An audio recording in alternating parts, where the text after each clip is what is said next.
Vamos a iniciar este diálogo con Cici Montilla, una extraordinaria gestora cultural que, bueno, una gran amiga mía también, con quien hemos compartido pues en algunas reuniones nacionales, ¿no?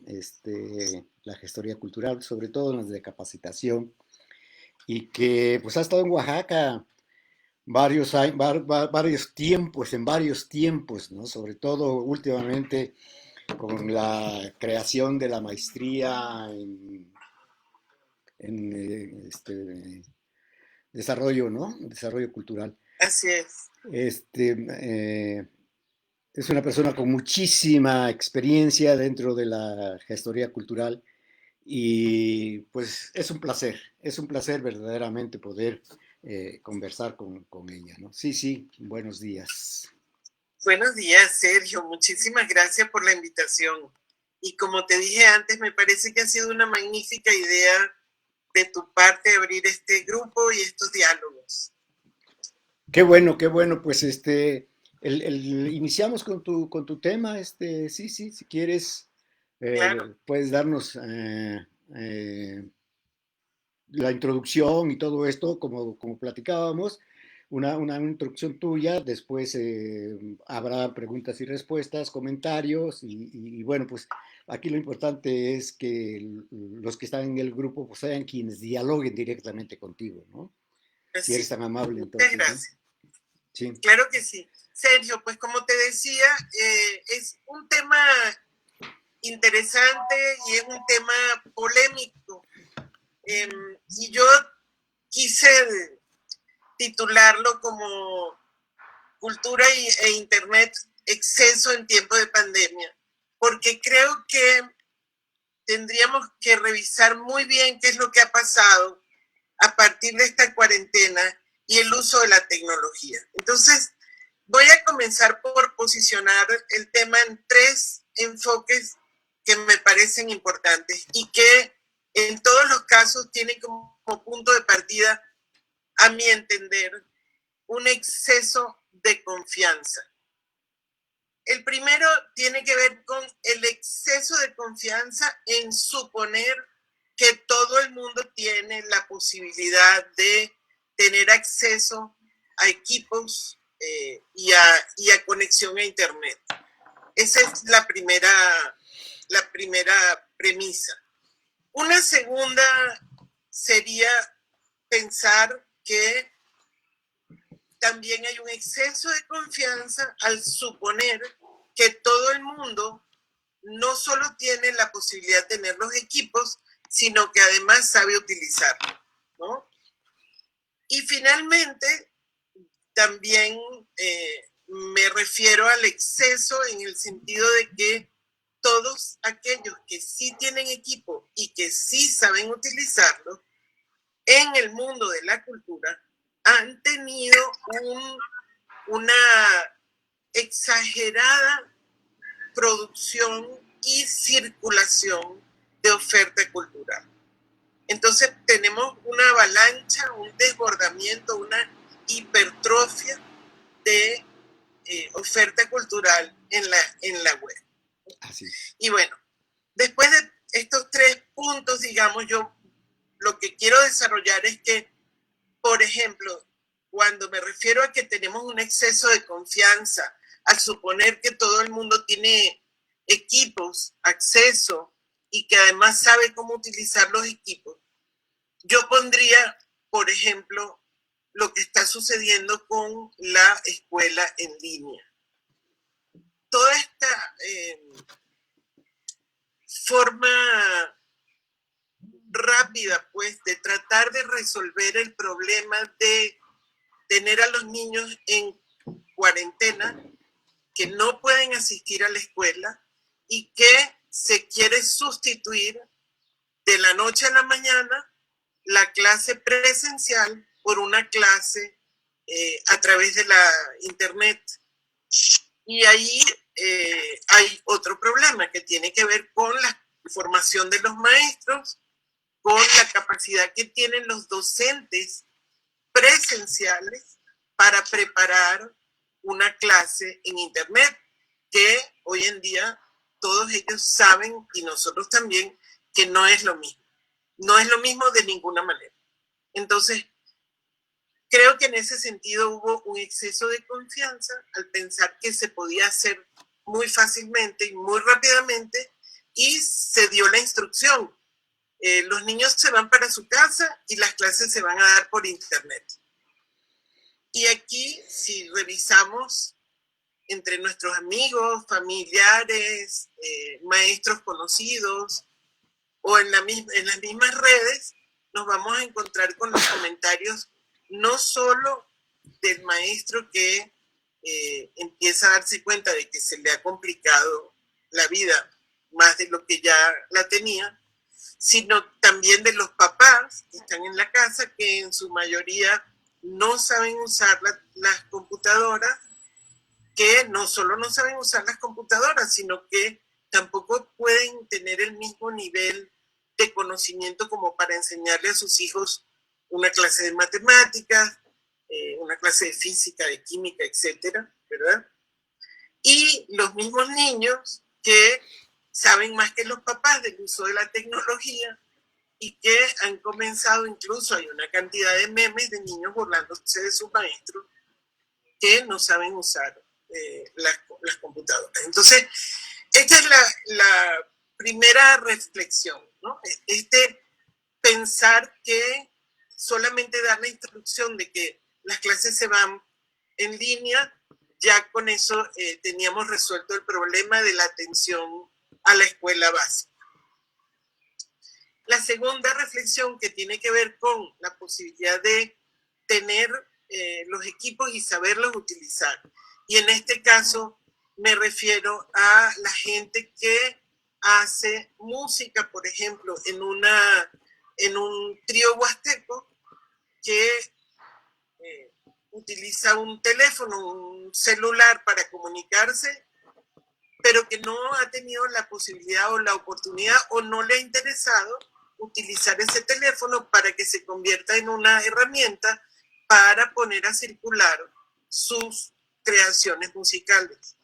Estoy poniendo un ejemplo cualquiera, como digo, un trío huasteco, pero no solo un trío huasteco, cualquier persona que quisiera poner a circular sus obras, su creación, su oferta cultural, pero que no sabe utilizar la tecnología y tiene esa limitación, ¿no? Y esa es la segunda reflexión, y en ese sentido, pues a mí me preocupa mucho todo lo que tiene que ver con las fiestas tradicionales, con las comunidades, con ese momento de encuentro con la gente, en donde se genera ese proceso creativo, en donde la gente que está ahí en esa comunidad está aportando también su energía, su aplauso, su admiración para esos grupos que son portadores, digamos, del patrimonio inmaterial y que en este momento no tienen la posibilidad de hacer eso. Esa es la siguiente reflexión en la preocupación por qué está pasando con eso y cómo los que estamos ahorita en las instituciones públicas vamos a poder apoyar a esos grupos y a esas comunidades para que sus propuestas, digamos, todos sus elementos culturales que ellos gustan compartir, se puedan seguir compartiendo y circulando con todo lo que eso significa, ¿verdad? Y el otro punto, que es el exceso ya propiamente dicho, tiene que ver con los grupos, los creadores, gestores, empresas, que sí tienen los equipos, que además tienen las habilidades y capacidades desarrolladas para utilizar esos equipos y que han comenzado a tener un desbordamiento de oferta cultural en las redes, en la web, al punto de que a veces no sabes a dónde irnos. O sea, quieres ver un concierto, pero también quieres oír una charla, pero también te gustaría tomar un taller, y de repente resulta que al mismo tiempo, a la misma hora, tienes gente del mundo entero en tu pantalla. Y yo decía el otro día en una charla que tuve en el Estado de México, que bueno, una de las cosas que ha sucedido ahora es que tenemos la realidad dividida en cuadritos en una pantalla que nos está abrumando con una oferta muy importante. Entonces, por un lado tenemos una gran profusión de oferta, no toda es de la misma calidad. Tenemos, y ahí yo creo que vale la pena detenernos un poquito, tenemos un problema porque como los grupos que están haciendo esta oferta están literalmente regalando su trabajo y no se ha encontrado una manera de monetizar eso. Es decir, estos grupos que viven de tocar, que viven de hacer teatro, que viven de hacer narración oral, que viven de hacer presentaciones, en este momento no han encontrado una herramienta para poder monetizar su trabajo. Entonces, hay un exceso de oferta que se está convirtiendo en una cosa peligrosa, digamos, en el sentido de que luego cuando quieras cobrar por tu trabajo, pues la gente va a decir, pero si tú me lo diste gratis durante 3 meses por internet, ¿por qué me lo vas a cobrar ahora? ¿No? Y ahí hay una competencia desleal porque hay grandes empresas, como voy a poner un ejemplo simple, la Yamaha, por ejemplo, dando cursos gratuitos de guitarra, compitiendo con sus mismos maestros, a los que no les está pagando, pero que ellos desde su casa están intentando también recuperar a sus alumnos y dar clases de guitarra por internet cobrando. Entonces, esta competencia terrible, pues no hay manera de evitarla, ¿no? No hay cómo reglamentar eso, pues nunca había pasado lo que está sucediendo, entonces no hay normas, no hay reglas, no hay nada. Sin embargo, por ejemplo, ahorita podríamos decir, Diana, por favor, cierra tu video y tu micrófono. Podríamos decir, por ejemplo, digo, que ahorita, hace muy poco tiempo, se acaba de firmar y ya está en funcionamiento un tratado que se denomina el Tratado de Pekín, en donde se norma, digamos, se reglamenta la protección de los derechos autorales de los que están haciendo transmisiones audiovisuales, etc. Entonces, tampoco sabemos si eso va a empezar a funcionar y aplicarse a todo lo que está pasando ahorita en la web con esta enorme oferta que un poco yo decía que es como una hipertrofia de la oferta, ¿no? Entonces, pues, estas son como mis 3 preocupaciones y las 3 reflexiones sobre las que yo quería basar esta conversación del día de hoy y nada más hacer un último comentario que tiene que ver con algo que acabo de leer en los artículos que nos comparte nuestro querido Ernesto Piedras, un poco sobre la primera reflexión donde yo decía que no todo el mundo tiene el mismo acceso a los equipos y a las conexiones de internet. Y Ernesto acaba de publicar hoy un artículo donde dice que el día de hoy, ya se pueden contabilizar 123.8 millones de usuarios de líneas móviles. Y estamos hablando de México.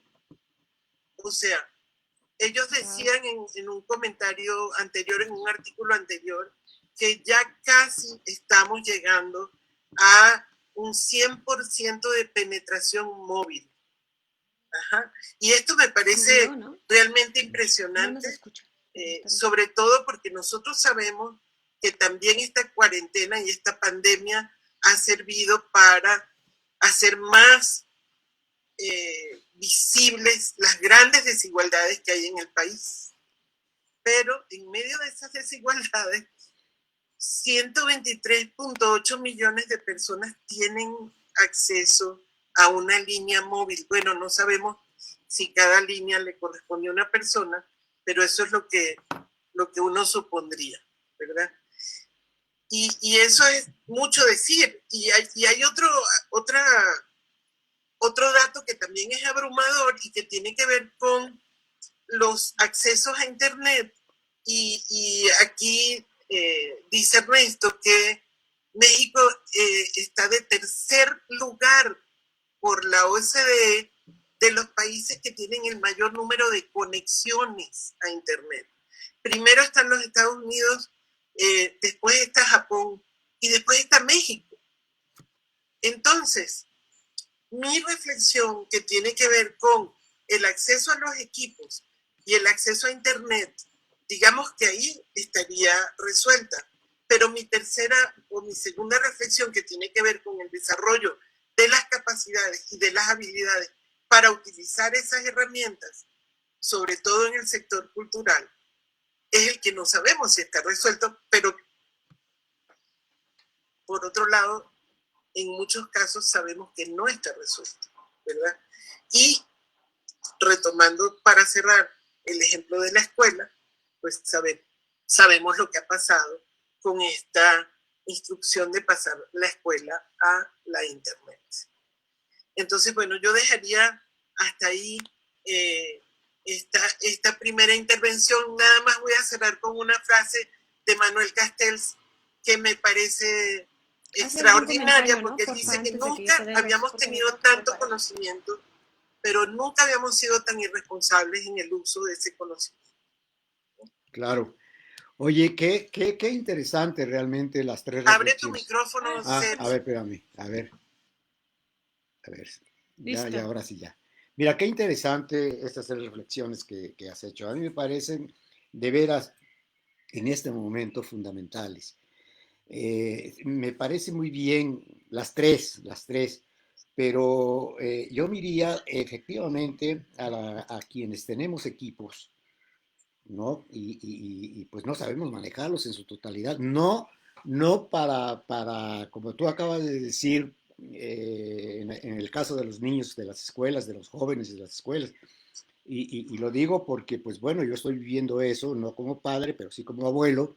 Tengo 3 nietos que pues están en su casa, están recibiendo clases por internet y hay una diferencia bastante grande entre el primero, que tiene casi 17 años y que está en bachillerato, y el último, que tiene 11 años y que todavía está en la primaria. Entonces, el manejo de todo esto pues es difícil, ¿no? Pero pues bueno, están aprendiendo a este manejo y pues pueden avanzar. Pero yo quisiera preguntar, ¿no? ¿Qué pasa, por ejemplo, en esta reflexión que tú haces, qué pasa con las comunidades? Con las comunidades no solamente indígenas, con las comunidades rurales, en donde el manejo precisamente de la computadora tampoco es tan eficiente, ¿no? Por muchos de los niños o de los padres de estos niños que no lo tienen. A mí me parece que este es un tema primordial en esto, porque no podemos hacer más, estamos en pleno confinamiento, estamos encerrados y tenemos que utilizar estas herramientas y tenemos que aprender así a bote pronto el manejo de todo esto si realmente queremos comunicarnos, ¿no? A mí me parece una reflexión muy importante. Y la otra reflexión que también me parece muy importante es esta gran cantidad de ofertas que efectivamente me estás hablando, ¿no? En donde sí, está de alguna manera se está proporcionando gratuitamente mucha información y mucha formación a nivel cultural, artístico-cultural, ¿no? Hay instituciones que están ofreciendo talleres de guitarra, de piano, en fin, los talleres que ellos ofrecen de manera cotidiana en sus instituciones, bueno, pues están abriendo ahora para que tú lo recibas en tu casa. A mí me parece bien en un momento dado, ¿no? Pero sí, caemos en el otro problema de la cuestión económica, ¿no? Y aquí, bueno, pues este sí va a ser un verdadero problema más adelante, ¿no? Algo de esto lo ha marcado mucho Carlos Lara, ¿no? Precisamente en el salario emocional, cuando nos habla del salario municipal del gestor cultural y del artista en este caso, ¿no? De que, pues bueno, vamos a tratar de que durante la pandemia lleguemos a un número mayor de, a- de habitantes, ¿no? Entonces, esos son los temas que sí, a mí también me parece muy importante Sí. tocar para ver cómo se va a resolver, ¿no? Fíjate que en la Secretaría de Cultura en San Luis, en una reunión que tuvimos esta semana, justamente decíamos, bueno, ¿cómo vamos a hacer para que las comunidades puedan seguir haciendo sus fiestas tradicionales y, y puedan seguir compartiendo lo que hacen y además recibiendo, pues, digamos, el aliento vital de quienes siempre participan y apoyan eh, en estos momentos en los que ellos aprovechan de esa fiesta para tener ahí su artesanía, sus alimentos para vender, etcétera. Y decíamos que una de las cosas en las que hay que trabajar necesariamente es en un proceso de capacitación de uso de la tecnología, de uso de este tipo de equipos, ¿no? Y yo les decía que yo creo que este sería un buen momento para trabajar mucho las relaciones intergeneracionales, porque todos esos niños, los nietos, los hijos más pequeños, eh, sí saben utilizar los teléfonos y saben más que sus abuelos y que sus papás y que sus maestros. Entonces, hay una paradoja aquí, ¿no? En este momento quizá serían estas generaciones más jóvenes las que podrían comenzar a enseñar a sus abuelos y a sus papás. Y creo que sería interesante tratar de potenciar esas relaciones intergeneracionales de esta necesidad, ¿no? Y con respecto a lo de los músicos, los maestros en líneas generales y los creadores, cultores populares, etcétera, músicos funcionales, gente que vive de su trabajo, esto no va a ser un problema, esto es un problema. Porque muchos de ellos ya tienen 2 meses, 3 meses sin poder trabajar. Y por supuesto que no, porque si no trabajan, no cobran. Y lo que ha pasado en la mayoría de las instituciones privadas que tienen clases es que como los maestros están confinados, están en cuarentena, pues las escuelas dejaron de dar clases y los maestros, que era un poco lo que yo decía antes, están intentando dar clases desde su casa. Pero pues ahí hay un problema que tenemos que buscar la manera de que se pueda hacer, digamos, una manera sencilla de que se pueda recuperar un recurso, que pueda haber un pago para esas personas que están trabajando y ofreciendo su creación a través de este tipo de plataformas. Yo sé que se han hecho algunos intentos de música, de teatro, en donde se han puesto, por favor, pon tu donativo en tal, transfiere tu donativo a tal cuenta, pero ahí hay otro problema y es que la gente desconfía de meter sus tarjetas en internet. Así es, esa es una gran... Tienes que abrir tu micrófono. Sí, es una gran verdad, esa es la desconfianza de meter los datos de tu tarjeta en una página que muchas veces no sabes que sea segura, ¿no? Efectivamente. Mira, esto de la que hablas de la enseñanza, por ejemplo, de los nietos a los abuelos, de los hijos, bueno, mi caso es un ejemplo, ¿eh? Yo nomás me siento frente a la computadora y mi hija Berta es la que maneja todo esto. Ella es la que nos enlaza, ella es la que hace todo esto, ¿no? Yo no me siento frente a la computadora. a ver, parece que hay un micrófono por ahí. No. ¿No? Entonces, sí, sí es efectivo.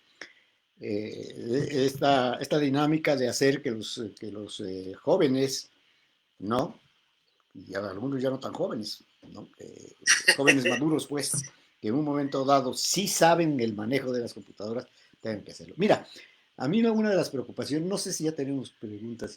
Bueno, mejor yo prefiero que el público empiece a sacar sus preguntas, ¿no? Bueno, tienen saludos de muchísima gente. José MacGregor, Alejandra Zorrilla, José Terraz, Sergio Rojas, Olivia Vingas, y bueno, varias personas están saludando desde Querétaro, Zacatecas, Sonora, Estado de México, Pachuca, Hidalgo, Panamá, Zacatecas, Oaxaca, Canadá, Houston, Chilpancingo. Saludos de todas estas personas y bueno, por supuesto, personas con nombre y apellido. Bastantes personas les mandan saludos. Ahorita a lo mejor pueden darse una vuelta por los comentarios. Hay varios comentarios también. Ahora les busco la pregunta.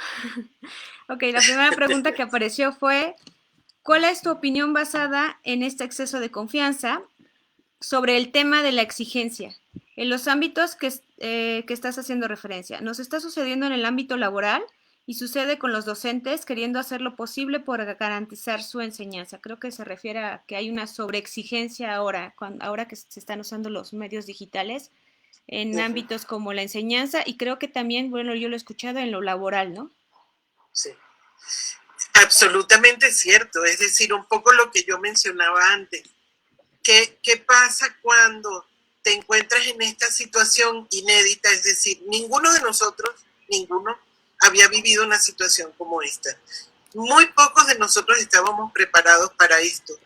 Digo muy pocos porque hay gente que sí estaba preparada. A lo mejor no pensando en una pandemia, sino preparándose profesionalmente para el uso de las tecnologías, para el desarrollo de la currícula, para trabajar de manera virtual, etcétera. De hecho, nosotros habíamos hecho algunas pruebas desde Conaculta, hicimos algunos diplomados a distancia, etcétera. Pero realmente muy pocos de nosotros estamos preparados para esto. Y creo que efectivamente, debido a la crisis, digamos, al momento, sí ha habido una sobreexigencia en lo laboral, cuando los jefes, digamos, te dicen, bueno, vete a tu casa y trabajas desde allá. Pensando de primera que tú tienes una computadora en tu casa, que tienes además acceso a internet, pero no solo eso, sino que además sabes cómo resolver el asunto de cambiar tu trabajo presencial por un trabajo en línea, que pues todos sabemos que no es lo mismo y que no es nada fácil. Entonces yo sí creo que ha habido una sobreexigencia, y también creo que una cosa que no ha habido ha sido un proceso de capacitación y de transferencia de herramientas para la gente que de manera expedita pues ha tenido que irse a su casa a tratar de resolver esto. Entonces, en este caso mi sugerencia, digamos, para los empleados que se han encontrado en esta situación y para sus jefes, es que generen procesos de transferencia de herramientas que no son complicados, que se pueden hacer en línea y que ayudaría muchísimo a la gente que está pasando por estos problemas de tratar de resolver sin saber muy bien cómo el teletrabajo o el home office. Hay gente que no ha podido resolverlo.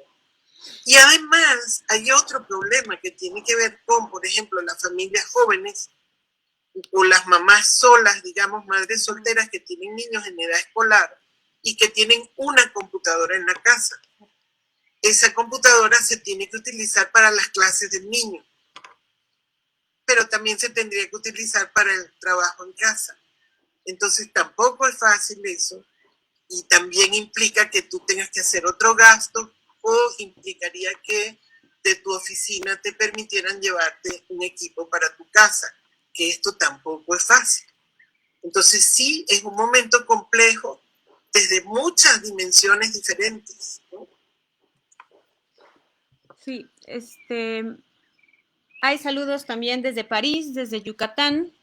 Ahorita les digo que otros lugares que van surgiendo poco a poco. Hay varios comentarios muy, muy interesantes en Facebook acerca de, por ejemplo, José Antonio MacGregor habla del Circo Soleil, que ofreció acceso gratuito a varios de sus espectáculos al iniciar la pandemia y que hoy están por despedir al 95% de su personal. También, bueno, Paco Galindo y Antonio Sigala que nos están comentando de estas posibilidades de ganar dinero a través de YouTube, ¿no? Que se requiere, pues, obviamente, de ya una monetización de ciertos seguidores. Y entonces que ellos, pues, hablan de que es posible, ¿no? A lo mejor aprender y cómo están funcionando, por ejemplo, Paco Galindo, el Teatro Diana, eh, que dice, pagas por ir a ver un concierto sinfónico vía internet. Bueno, de estas como posibilidades y estas también como cambios que hay del reto que también José Antonio MacGregor, lo que significa el que no haya una taquilla, ¿no? Un espectáculo físico para algunos lugares, bueno, que así venían trabajando antes, ¿no? Hay muchos comentarios que ojalá luego los puedan ver. Hay una conversación ahí muy interesante. Y hay otra, a ver si encuentro la otra pregunta. ya Pues mientras buscas la otra pregunta, voy a un poco a comentar lo de YouTube. Efectivamente, hay una manera de ganar dinero a través de YouTube, pero significa que tú tienes que tener una cantidad enorme de usuarios registrados. Y una persona que está empezando ahorita a utilizar esta plataforma, pues no se le va a hacer nada fácil tener esa cantidad enorme de usuarios registrados para empezar a generar recursos a través de esta plataforma. Sí, sí se puede y sí hay mucha gente que lo hace y hay mucha gente que gana dinero con eso, pero estamos hablando de miles de usuarios para que puedas empezar a tener una entrada. Y con respecto al Cirque du Soleil, efectivamente, qué bueno que lo comenta MacGregor, ellos comenzaron transmitiendo de manera gratuita algunos de sus espectáculos, pero no hay compañía que aguante eso. ¿Cómo haces para seguirle pagando a la gente que está en tu staff si tú no tienes entradas económicas? Eso es muy difícil, muy difícil. Más para una compañía de ese tamaño, ¿no?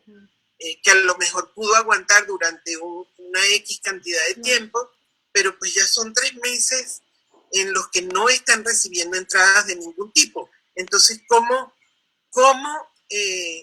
hacer para resolver eso? De hecho, y ahorita que veo aquí rápidamente un comentario que hace Alejandra Zorrilla, no alcancé a leerlo completo, pero recuerdo que Alejandra me conectó la noche que se hizo la transmisión de Xcaret, que fue una noche que transmitieron gratuitamente todo el espectáculo. Sí. Y la reflexión esa noche de mi esposo y mía era, wow, qué bueno que lo están transmitiendo gratuitamente, pero ¿cuántas veces van a poder hacer eso? Porque es una cantidad de gente enorme la que está trabajando ahí. ¿Cómo haces para mantener un staff de ese tamaño si tú no estás cobrando una entrada? Entonces eso realmente se ha convertido, yo creo, que en uno de los problemas más graves de lo que está sucediendo ahorita y de esta hipertrofia de la oferta que yo mencionaba antes, de la oferta gratuita, porque pues sí hay una oferta gratuita, a lo mejor va a empezar a pasar que va a ser cada vez de menor calidad o que vamos a empezar a ver repetidos los conciertos. Pues ya está sucediendo que nos están invitando muchas veces a la misma conferencia o al mismo seminario o a la misma película, porque va a llegar un momento en el que pues no se va a poder seguir haciendo de manera gratuita. Entonces, digo, los que son especialistas en estas cosas, ojalá pudieran comenzar a desarrollar los mecanismos para monetizar esto. Sí, hay varios comentarios también de José Terraz, que habla acerca de que esta sobreproducción, ¿no?, de información y que, bueno, no siempre la producción significa comunicación, ¿no? A veces es más sobre información que que una comunicación real, ¿no? Ya había encontrado la pregunta, perdón, ya me regreso, ¿eh? Ok, dice Keldur, espero pronunciar bien el nombre. Siempre se ha dicho que los nativos digitales tienen la facilidad de manejo de la tecnología, sin embargo, ¿cree usted que esta pandemia ha confirmado eso o ha evidenciado lo contrario? Yo creo que lo ha confirmado, o sea, la gente más joven es la gente que ha tenido más posibilidades de salir con una oferta, sobre todo la gente que está en el sector cultural, ¿no? La gente además que está en otros sectores asociados, porque digo, yo siempre hago esta reflexión, los que estamos en este mundo de la cultura, no somos solamente los que hacen teatro o hacen música o los que dan conferencias, también son los que están detrás de esos grupos, ¿no? Los que montan el sonido, los que ponen las tarimas, los que te venden la pintura para poder pintar en tu casa, los que te están trabajando los insumos, la materia prima para que puedas seguir trabajando. Los que están, por ejemplo, en la industria del cómic, de los videojuegos, los diseñadores, etcétera. De toda esa gran cantidad de gente que trabaja en el sector cultural directa o indirectamente, los más jóvenes, los que desarrollaron sus carreras con las herramientas tecnológicas, pues evidentemente que no han tenido los mismos problemas. Sin embargo, yo les puedo poner un ejemplo ahora mismo. Tenemos un sobrino que tiene un estudio de grabación que había sido muy exitoso en Guadalajara, que tienen un grupo de rock y que hicieron un trabajo maravilloso de asociación con otros grupos de música, con otros profesionales, y ofrecían un paquete buenísimo para grabarte tu música en el estudio con altísima calidad y hacerte el diseño de tu carátula y hacerte los textos de tu disco, etcétera. Y ahorita ellos, que son nativos digitales, que tienen las herramientas, que saben cómo utilizarlas, están a punto de cerrar el estudio también. O sea, realmente la crisis ha ido afectando, a medida que ha avanzado el tiempo, ha ido afectando pues cada vez más a una mayor cantidad de gente, ¿no? Entonces, sí, la crisis, la pandemia nos ha mostrado descarnadamente las desigualdades del país, también nos ha mostrado quiénes tienen las posibilidades y quiénes pueden seguir trabajando, y también nos ha mostrado pues hacia dónde se encamina esta debacle económica para la cultura, principalmente, digamos, que les preocupa mucho que la industria automotriz, la industria aeronáutica, etcétera, pues por eso ya los pusieron a trabajar. Pero todo lo que tiene que ver con la cultura es lo que no sabemos cuándo va a comenzar a trabajar de manera que comience a redituar y a producir un recurso para poder seguir produciendo, ¿no? Miriam Valderas, por ejemplo, a ver si digo bien el comentario, ella comenta que habrá que crear estrategias para que sea rentable la creación de contenidos para medios digitales, porque menciona que a veces las clases que se están dando gratuitas son copiadas por otras personas y luego esas personas las reproducen en otras plataformas y cobran por ellas. Entonces que habrá que buscar una forma, ¿no? Y José Terraz dice que no hay que confundir cuando se ofrece experiencia o cuando se ofrece contenido. El problema es que son dos cosas completamente diferentes. Ciertamente José tiene toda la razón, y un poco retomo lo que decía antes. Ya estamos comenzando a ver ofertas en donde realmente hay una muy mala calidad. También, y un poco retomo un comentario que acabo de leer ahorita, que me parece muy importante, tiene que ver con la interacción, es decir, ¿qué pasa? Y ya lo he visto y lo he vivido, pues, cuando un grupo de músicos da un concierto y no tiene la posibilidad de recibir ese feedback, esa retroalimentación del aplauso y de la energía en la sala.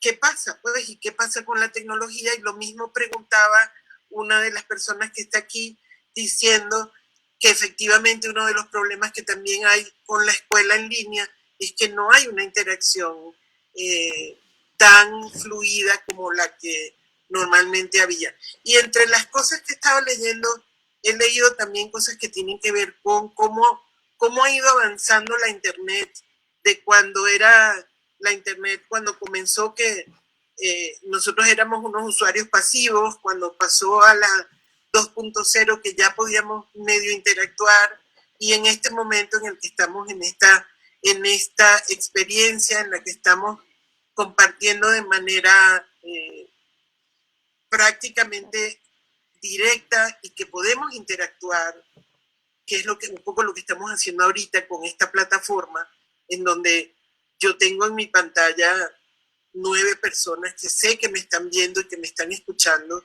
y que podrían abrir su micrófono y preguntarme lo que quisieran. Pero que estas plataformas, digamos, que han sido muy bien desarrolladas para esta interacción, a lo mejor no son las que se están usando para las clases en línea. Y por lo tanto, pues los maestros en muchos casos no tienen esa posibilidad de interactuar fluidamente, ¿verdad? Y bueno, finalmente, sí, o sea, cuando hacemos una comunicación de este tipo, en muchos casos estamos ofreciendo información y en muy pocos casos estamos generando comunicación real. Muy bien, hay muchos comentarios que, bueno, me va a ser imposible leerlos todos. Pues no voy a poder leerlos todos, pero hay muchos comentarios muy interesantes. Voy con las preguntas. Dice, ¿y qué pasa con el contenido virtual cultural que las diversas secretarías e institutos de cultura ofrecen gratuitamente contra los que no podemos ofrecerlo así? ¿Es pertinente en este momento brindar servicios por parte de las secretarías de esta manera? Pues yo creo que esto ha ayudado de alguna forma a evitar que sea más grave la carencia de los creadores. Es decir, esta posibilidad de abrir una convocatoria, de que la gente envíe unas propuestas para presentar en línea y poderles pagar por eso, me parece que ha ayudado a la gente, ha ayudado. ¿A quiénes ha ayudado? Pues seguramente a los que tienen las posibilidades técnicas, los equipos, ¿verdad? Para poder, primero que nada, recibir la convocatoria que se transmitió por redes, en línea, etcétera. Segundo, poder responder a esa convocatoria de manera que puedas ganarte el estímulo. Y bueno, ganarte el estímulo con tu propuesta, que tiene que ser una propuesta de calidad, etcétera. Yo creo que eso ha ayudado un poco, pero esa no es la solución, porque efectivamente hay gente que no entró a la convocatoria, las convocatorias son reducidas, la cantidad de dinero tampoco es tan grande, y bueno, efectivamente hay gente que está también tratando de hacer esta oferta y de monetizarla, de poner a circular sus contenidos culturales, pero tener un recurso de regreso, una entrada económica de regreso. Y pues esa es una de las grandes reflexiones a las que hoy yo los invito, pues, y no solo los invito, sino, como decía hace poco en el conversatorio con el Estado de México, cuando la gente se mete en estas charlas, cree que los ponentes tenemos las soluciones de los problemas. No, nosotros tenemos los mismos problemas que todo el mundo. Nosotros tampoco sabíamos que esto iba a suceder. No hemos desarrollado las estrategias. Estamos tratando de desarrollar estrategias para resolver esto, pero más bien, y vuelvo y repito, estas reflexiones, lo que yo creo que tienen que servir es para convocar a la gente a trabajar juntos, a aportar soluciones, los que tienen esa posibilidad, aportar soluciones, ¿no? Y creo que en ese sentido esta pandemia y esta crisis, como siempre las crisis dejan algo positivo, una de las cosas positivas que tendría que dejarnos esta pandemia es que empecemos a cooperar y a colaborar y a trabajar unidos para resolver juntos los problemas que tenemos todos. Ok, hay una pregunta, Víctor Robles, no sé si la pregunta estaba insertada en una plática anterior o algo que se estaba diciendo antes, a ver si lo entiendo. ¿Usted cree que sin técnicos no se puede desarrollar de tal forma la cultura? No sé si necesitamos que nos vuelva a redactar la pregunta Víctor Robles, porque creo que iba insertada en un comentario anterior y por eso es que, ¿verdad? Entonces. Yo no creo que nada se pueda hacer excluyendo a nadie. O sea, yo creo que en este momento, como les dije antes, este es un momento de cooperar y de colaborar. Técnicos y rudos, ¿no? Creo que aquí los artistas, los creadores, los promotores, los gestores, los funcionarios, todo el mundo, los portadores, los que saben, los que no saben, todos deberíamos trabajar juntos. Y yo sí creo que en este momento tener la especialidad de manejar las tecnologías, los equipos, es una gran ventaja. Ojalá hubiera la posibilidad de transferir herramientas de ese tipo a una mayor cantidad de gente. Cari pregunta, ¿qué consejo o sugerencia le darías al sector cultural para motivar que en el momento de regresar a la nueva normalidad se ocupe y se apropie al espacio público a partir del COVID-19 y la convivencia con el virus? A ver si entendí. Perdón, Berta. A ver. ¿Me puedes volver a decir la pregunta? Claro. ¿Qué consejo o sugerencia le darías al sector cultural para motivar que en el momento de regresar a la nueva normalidad se ocupe y se apropie el espacio público? Pues yo creo que hay que reflexionar un poco sobre el espacio público.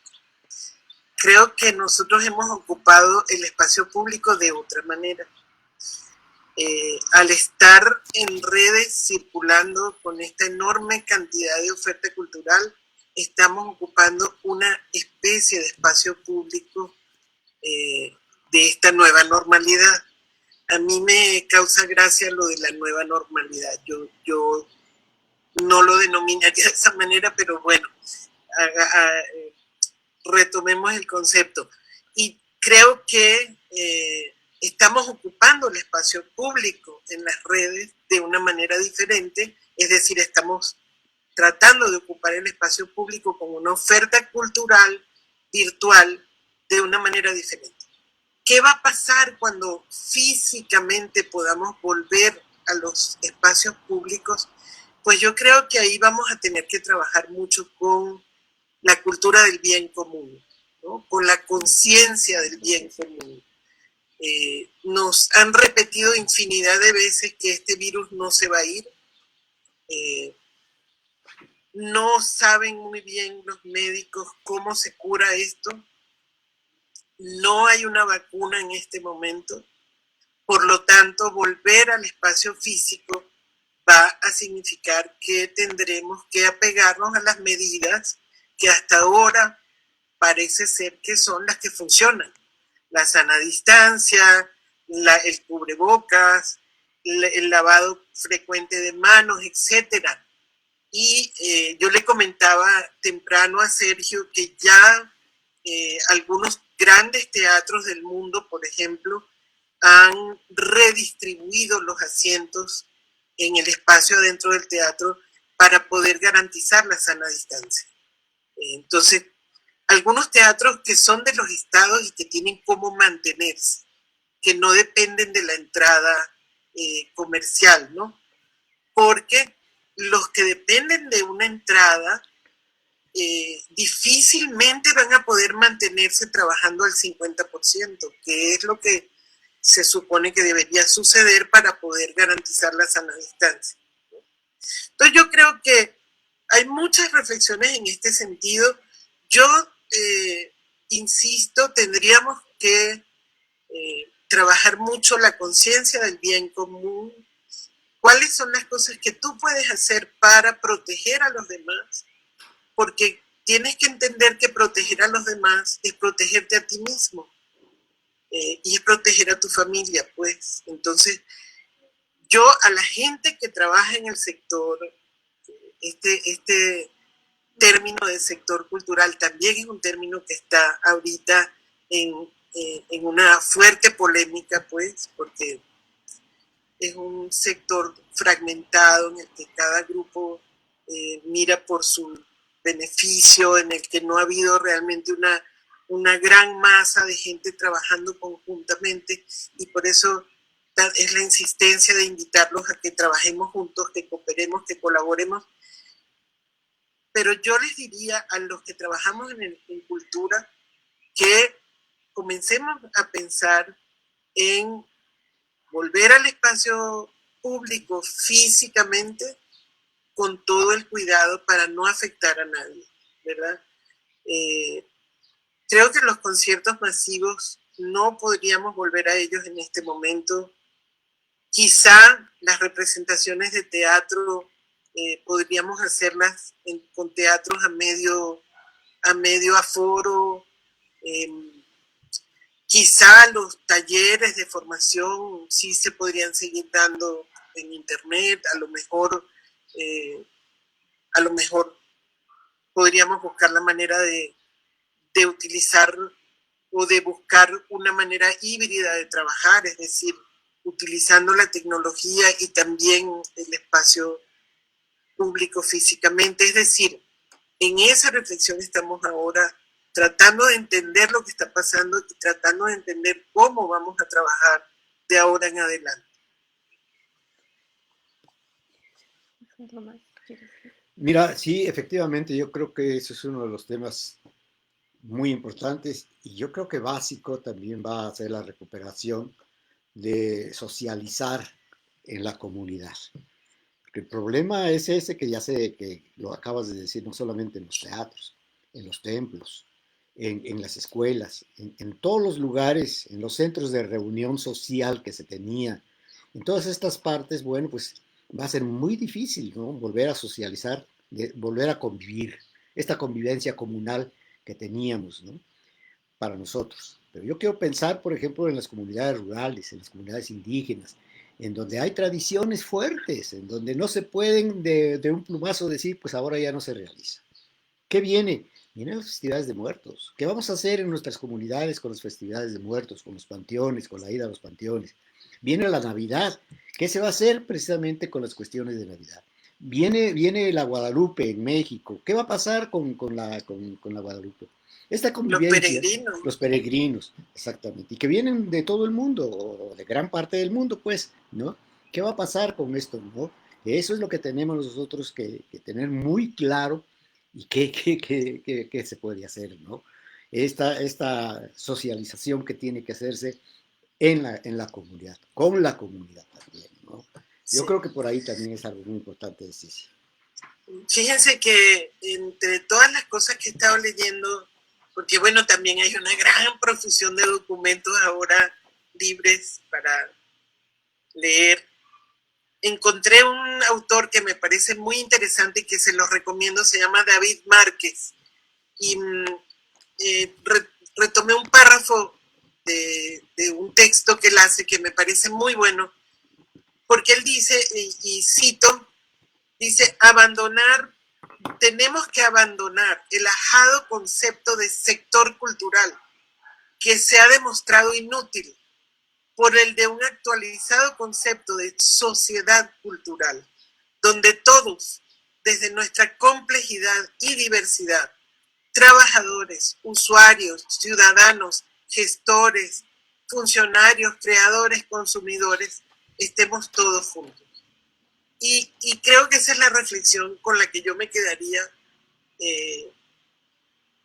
en este diálogo, y a la que invito a todos, pues, porque efectivamente a lo mejor nosotros, como dice Sergio, sí vamos a poder resolver algunas cosas, pero ¿qué va a pasar con el patrimonio inmaterial? ¿Qué va a pasar con las manifestaciones populares tradicionales? ¿No? Entonces, pues, hay que ponernos a pensar, hay que ponernos a producir ideas, hay que ponernos a buscar soluciones, hay que ponernos a diseñar estrategias. Pero pues yo creo que hay que hacerlo todos juntos. No, no volver a esta práctica en la que los funcionarios desde sus escritorios diseñaban las políticas culturales, porque si antes eso no funcionaba, ahora va a funcionar menos. Claro. Muy bien. Pues siguen los comentarios. Hay unos comentarios, bueno, muy buenos del maestro David López Vera, que bueno, que es justo lo que me está pasando ahorita, que él dice que bueno, que a veces lo que tenemos es el chat escrito y que muchas veces está diferido, ¿no? Que es justo lo que me pasa a mí al tratar de reproducir los comentarios, ¿no? Pero que todos van a ser leídos más adelante, ahora que terminemos la plática. Por ejemplo, de Alejandra Zorrilla, que dice que los apoyos a la cultura seguirán siendo importantes. Lo que hay que encontrar es nuevas fórmulas para apoyar y para hacer los proyectos sostenibles e incluyentes. Todos sabemos que hay algunas personas físicas y morales sobreapoyadas y otras que no tienen acceso a apoyos. Hemos de seguir buscando para encontrar nuevos modelos, mecanismos que logren una mejor posibilidad de aprender, producir y distribuir y ser. Y bueno, continúan varios comentarios que, bueno, muy bien. Sí, Alejandra, muy sabia siempre en sus comentarios y efectivamente, pues todo lo que ella dice es cierto, lo suscribo y creo que en esta charla lo he dicho ya varias veces. Hemos visto en esta crisis las grandes desigualdades y creo que pues es una buena oportunidad para desarrollar otras estrategias que nos permitan subsanar eso. Eso es, va a ser definitivo porque sí, efectivamente. A ver, hace rato tú hablabas precisamente de teatros o de recintos culturales que el Estado mantiene, pero que va a ser muy difícil, porque aunque lo mantenga el Estado, sabemos que siempre cuando hay una crisis, la que sufre la mayor crisis es la cultura, y ahora pues con mucha más razón todavía, ¿no? Yo no creo que el Estado, y lo digo claramente, yo no creo que el Estado vaya a tener las posibilidades de mantener teatros o recintos culturales abiertos sin cobrar, ¿no? Porque pues todo eso tiene un costo y no siempre tienen ese dinero destinado para eso, ¿no? Y cuando hablamos de empresas de la sociedad civil, pues es mucho más difícil todavía. Muchas veces los teatros se llenan o se llenaban efectivamente, pero los costos son tan altos que aún teniendo el teatro lleno, pues apenas si salías en algunas ocasiones. ¿Por qué? Pues porque también ahí el Estado tiene que participar. O sea, te cobran por todo.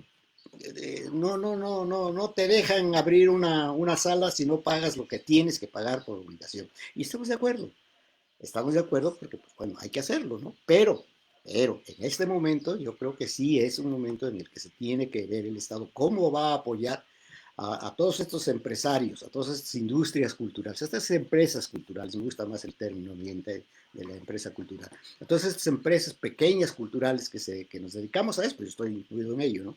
Que nos dedicamos a eso. ¿Cómo serán esos apoyos? Sin evitar efectivamente las obligaciones que uno tiene con el Estado. No sé qué. Sí.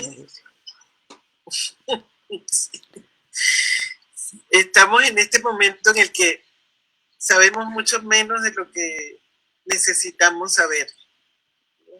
Sí. Pues creo que hemos llegado al término de estos diálogos, Ceci. Amigos que se conectaron con nosotros en esta ocasión, realmente muchísimas gracias por haber participado, muchas gracias por sus preguntas y sus comentarios, y obviamente que ya sí se encargará de responder algunas de las preguntas en los comentarios más adelante, cuando terminemos con esto, ¿no? Yo quiero, sí, yo quiero darle las gracias a Sisi principalmente porque Ha sido verdaderamente enriquecedor tu participación en esta ocasión. Y, y pues bueno, sigo esperando las ofertas que me hiciste, ¿no? Para invitar a algunos otros personajes de la gestoría cultural a nivel internacional que puedan participar con nosotros en estos diálogos. Quiero Claro que invitar, sí.